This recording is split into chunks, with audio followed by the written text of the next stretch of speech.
নবীর প্রেমে পাগল যারা প্রেম খেলা খেলে, নবীজির ওই পাগল যারা প্রেম খেলা খেলে, নবীজির ওই পাগল যারা প্রেম খেলা খেলে, নবীজির ওই দুশ্মন যারা জাহান্নামী হয় তারা, নবীজির ওই দুশ্মন যারা জাহান্নামী হয় তারা, নবীর প্রেমে পাগল যারা প্রেম খেলা খেলে, নবীর প্রেমে পাগল যারা প্রেম খেলা খেলে।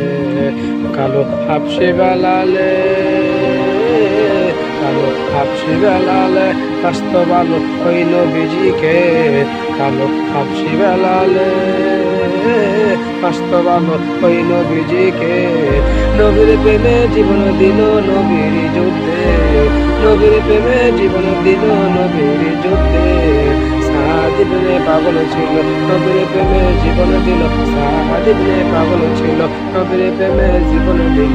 গোসল করাইল তারে ফেরেশতার দলে, নবীজির ওই পাগল যারা প্রেম খেলা খেলে, নবীজির ওই পাগল যারা প্রেম খেলা খেলে।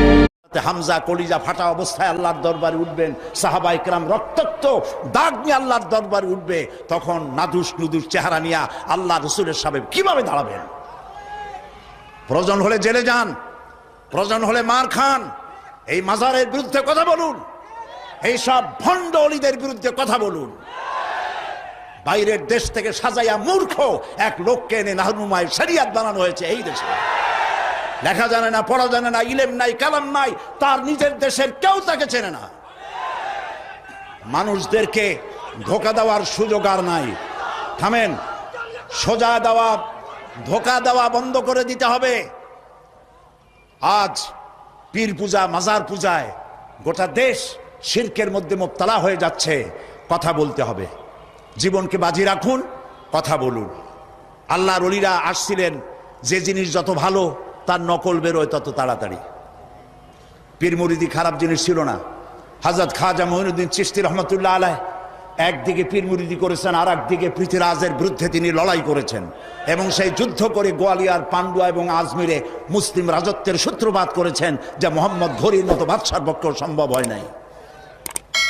মুজাদ্দাদিয়া তরিকার পীর হযরত মুজাদ্দিদ আল ফিসানি রহমতুল্লাহ আলাইহে সম্রাট আকবর এবং জাহাঙ্গীরের বিরুদ্ধে লড়াই করে তিনি কারাবরণ করেছেন। শাহজালাল রহমতুল্লাহ আলাইহ গৌর গোবিন্দের বিরুদ্ধে লড়াই করেছেন। হযরতে খান জাহান আলী রহমতুল্লাহ আলাইহে লড়াই করেছেন। এখনো ফিলখানা আছে বাগেরহাটে, বলা হয় পিলখানা, আসলে নাম হলো ফিলখানা। হাতির যুদ্ধ হয়েছিল সেখানে। তারা শুধু হাত পাতা এরকম নেন নাই, এরকম করে মানুষকে দিয়েছেন। তারা বিরাট বিরাট পুকুর খনন করেছেন, মানুষের পানির ব্যবস্থা